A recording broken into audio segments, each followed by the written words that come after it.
Ainsi parle l'Éternel Dieu. Voici, j'envoie mon messager pour préparer le chemin devant moi. Et soudain, le Seigneur que vous cherchez viendra dans son temple. Le messager de l'Alliance que vous désirez, voici, il vient, dit l'Éternel des armées. Qui pourra supporter le jour de sa venue? Qui pourra tenir debout lorsqu'il apparaîtra? Car il est comme le feu du fondeur et comme le savon des blanchisseurs. Il s'assiera comme un fondeur et un purificateur d'argent, il purifiera les fils de Lévi et les affinera comme l'or et l'argent, afin qu'ils présentent des offrandes à l'Éternel dans la justice. Alors l'offrande de Juda et de Jérusalem sera agréable à l'Éternel, comme aux jours anciens et comme dans les années d'autrefois. Voici, je vous enverrai Élie le prophète, avant que ne vienne le jour grand et terrible de l'Éternel. Il tournera le cœur des pères vers leurs enfants, et le cœur des enfants vers leurs pères, afin que je ne vienne pas frapper le pays d'une malédiction totale. Êtes-vous prêts pour le jour du Seigneur? Ce n'est pas un jour ordinaire.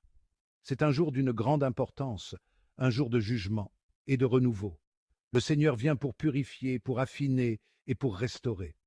Tout comme le feu du fondeur élimine les impuretés de l'or et de l'argent, ainsi le Seigneur enlèvera les impuretés de nos cœurs. C'est un appel à nous préparer, à nous rendre prêts pour sa venue. C'est un appel à ramener nos cœurs vers lui, à rechercher la droiture et la justice dans tout ce que nous faisons. Le Seigneur désire un cœur pur et contrit, un cœur qui le cherche par-dessus tout. Élie vient pour tourner le cœur des pères vers leurs enfants et le cœur des enfants vers leurs pères. C'est un appel à la réconciliation, à la réparation des relations brisées, à la restauration des liens familiaux. La venue du Seigneur n'est pas seulement un voyage personnel, mais aussi un voyage collectif.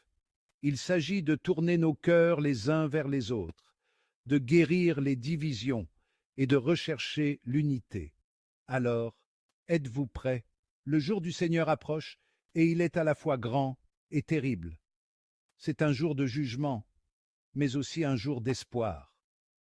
Un jour où le Seigneur fera toutes choses nouvelles. Préparons nos cœurs, cherchons-le de tout notre être, et tenons-nous prêts à l'accueillir lorsqu'il viendra. Le Seigneur vient, et il vient bientôt. Soyons prêts. Merci d'avoir regardé cette vidéo. Si ce message a touché votre cœur, pensez à le partager avec d'autres. Ensemble, préparons-nous pour le jour du Seigneur. Que Dieu vous bénisse.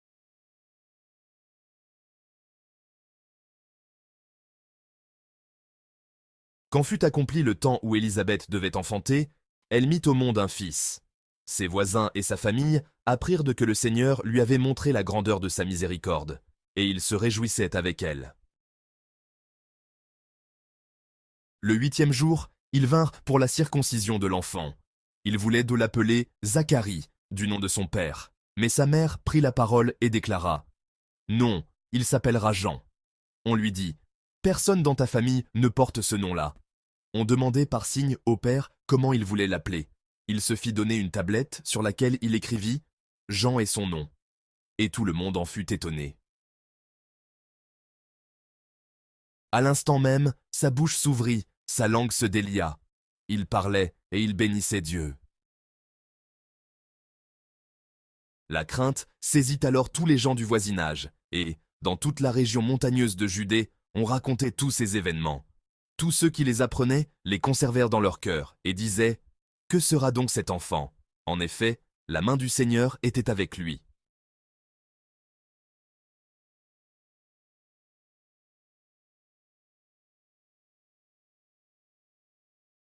Les paroles anciennes du prophète Malachie ont résonné à travers les siècles, portant une promesse d'espoir et d'attente.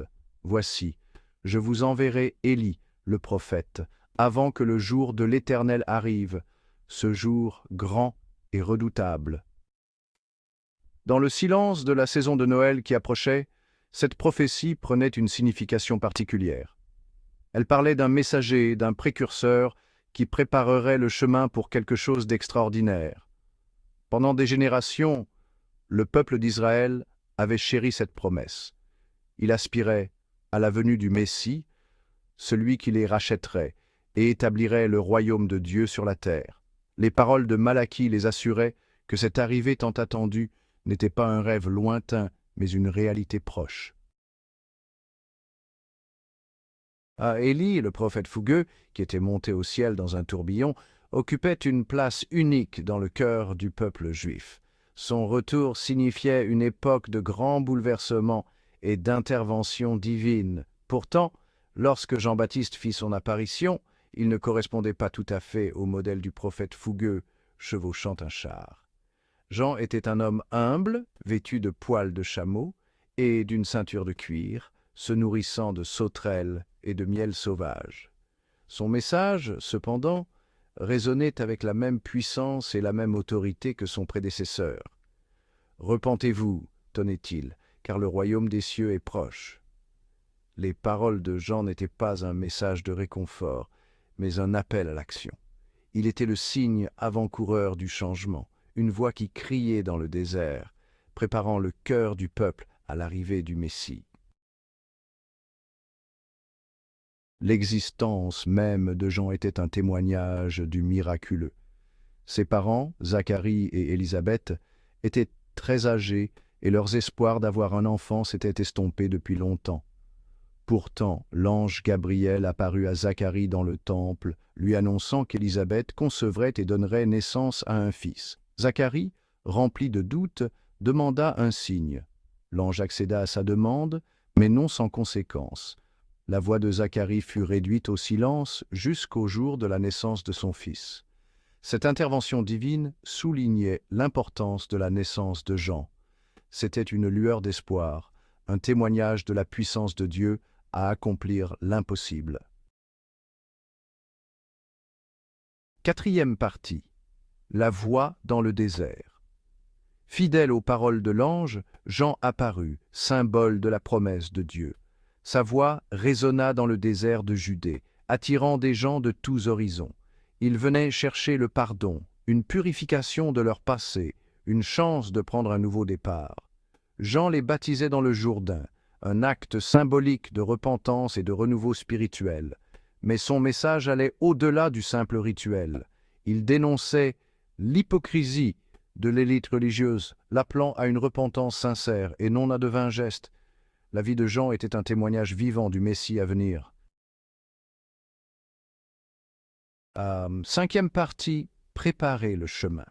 Le rôle de Jean n'était pas d'établir son propre groupe de disciples, mais de diriger les autres vers la seule vraie lumière qui allait se lever sur le monde. « Il faut qu'il croisse et que je diminue », déclara Jean, reconnaissant humblement son rôle de précurseur. La vie de Jean, bien que tragiquement interrompue, remplit son dessein divin. Il prépara le cœur du peuple, le rendant prêt à recevoir le Messie.